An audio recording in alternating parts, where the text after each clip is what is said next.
Hello, thank you for listening. This is the near death experience of Jim, and this experience occurred in October of 1966. Open quote. I was like in a huge void with spots of light like stars around. Somehow I felt like I was between the earth and the moon. I felt this overwhelming presence next to me on my right side, like the moon, but it was an intelligence. It radiated love far beyond anything I had dreamed or heard of before, sort of like a father. There was no image. He made me feel sad that I had ended up in that condition, like a scolded child, but in a loving way. I felt other beings nearby, but no shapes or faces. There was an overwhelming sense of peace and contentment all around me. Like the doctor said on the program tonight, it was like being home. The being next to me had me look at myself lying on the hospital bed through this tube of light. Now, it's a cliche. He asked me if I wanted to return to that body again, and it took me a while to decide. He told me I would have to come up with 3 reasons why I should be allowed to return. This is what opened my eyes on the radio show tonight. Nobody had ever mentioned having to come up with reasons before. At the time, I was realizing how pitiful people's goals were who surrounded themselves with material things and people to adore them. They really didn't know that it won't make any difference. I can remember the first reason I gave had something to do with showing love for my mother. The second reason was I had not truly loved anybody yet. I was only 14. I forgot the third, but I think it had something to do with showing love to fellow human beings. Again, the reason I was allowed to return was I had not learned the love experience. This is the second thing that opened my eyes about the radio show that made the show more than a sensationalist hoax. Once the third reason was out, there was a dazzling flash, and I was lying on the bed. At the time, I was surrounded by ice packs to keep my body temperature down. I knew there were people nearby tending to me. I reached out to the nurse and told her the person at the end of my bed had a dress just like my mother's. And of course, it was my mother. At the time, I wasn't really a child. I was 14, but being 6 feet 3 inches tall, I was hanging around with much older kids. We were drinking beer and hanging around these woods at the end of Lido Beach in Sarasota, Florida. When it was time to leave, about 1 a.m. or so, we all piled into this car except for me and one other guy who sat on the trunk. I fell off and hit my head on the pavement, which knocked me out. The other guy on the trunk thought I was faking, so he lifted me up by the hair and let me drop. The second bash to the head caused a skull fracture, and blood started pouring out of my left ear. The other kid thought I was going to die, so they took off in the car and left me there. They drove to my best friend's house, woke him up, and told him I was dead.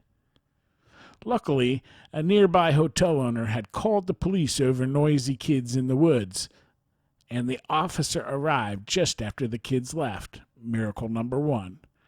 He called an ambulance, and they took me to the emergency room where the top neurosurgeon had just happened to be for another emergency surgery. Miracle number 2.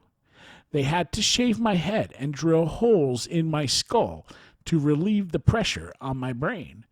They called my parents and told them there was a slim chance I would live, and if I did, the chances were I would be a vegetable at best and most likely suffer from epileptic fits. I am the oldest of 8 children, so this was not good news. I was unconscious for the next 8 days. My mother was a nurse when younger, so she stayed there the whole time. I remember the doctor telling me all I had to do was sneeze and I would die. I thought he was nuts for packing all that ice around me. I was in the hospital 7 weeks, including an extra week for a staphylococcus infection on my back discovered on my first release day.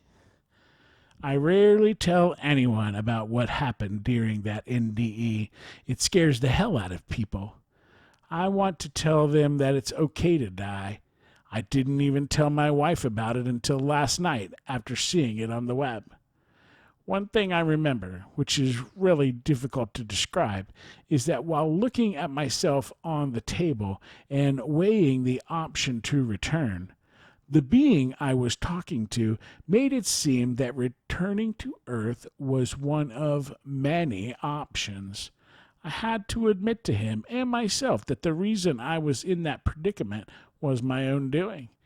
I had taken an above average intelligence, good healthy body, and wonderful environment and thrown it away. Essentially, I got the feeling that God did not have his hand in everything the way we were taught in church. I felt/understood that we are pretty much here on our own for the experience. My approach to other living things changed after that. I feel now that every being here has a divine right to exist without having to be subjugated by other people, open parens, government, abusive spouses, etc., close parens. People and dogs especially can sense that. You might find the analogy strange, but something like Crocodile Dundee, the power he had over animals and acquaintances. I seem to be able to communicate on a much lower level. I know I have been to a place very few people have been able to return from, and that is because of those two extremely fortunate circumstances labeled miracles number 1 and 2. I have never met another person who has had an NDE. I wonder what kind of electricity would flow. I think about all the otherwise healthy people who were not plucked from the grip of death. Some parts of the movie Jacob's Ladder scare the hell out of me. Overall, though, I don't dwell on how lucky I am to be here. I do, however, think about people barreling through life foolishly and not appreciating its gifts. John Lennon had the right idea, and so did Duane Allman. That's my big question in life. Why do the people who preach love and peace die so soon? End quote.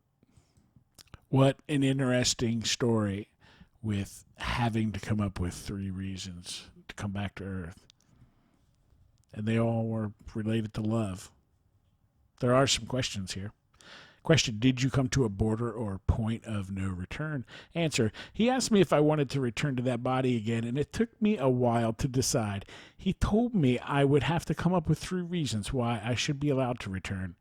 At the time, I was realizing how pitiful people's goals were who surrounded themselves with material things and people to adore them.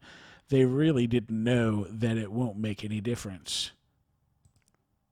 Question, what was your religion prior to your experience? Answer, conservative, fundamentalist. I was an acolyte in the Episcopal Church. What I experienced had no reference to the church at all. Question, what is your religion now? Answer, conservative/fundamentalist. I go to church occasionally for the benefit of family and to show respect for friends who invite me to funerals, etc. Question, was the experience difficult to express in words? Answer, yes. At the time, I still had to recover from severe head trauma and a prolonged stay in the hospital. I didn't really think about the experience until about a year later, but then, 1967, nobody had really published or spoken about such things. I thought of it more as a personal experience between God and me. I didn't talk about it with my priest because what I experienced didn't seem to have anything in common with what we were taught at church. Question. Do you have any psychic, non-ordinary, or other special gifts after your experience that you did not have before the experience? Answer, uncertain. I seem to be able to look into people's eyes and tell if they are bullshitting me. Question. Are there one or several parts of the experience that are especially meaningful or significant to you? Answer. Best part is knowing there is a place like heaven. The worst part was getting nearly killed to find it out. Question. Have you ever shared this experience with others? Answer. Yes, they didn't believe me when I told them about the choices part. Question. At any time in your life, has anything ever reproduced part of the experience? Answer. No. I tried psychedelics after that, and there's nothing even remotely close. Question. Is there anything else you would like to add about your experience? Answer. I don't think people who haven't had an NDE can fathom the immensity of love that is out there. I had a realization at the time that even though the being next to me was probably God, I had no control over what we did down. He had no control over what we did down here. It was like if we don't follow the lessons of love and understanding to fellow humans and decide to dominate and kill others, he won't be able to stop us. Likewise, trying to blame him for natural disasters was pointless. End quote. End questions. That was a good story.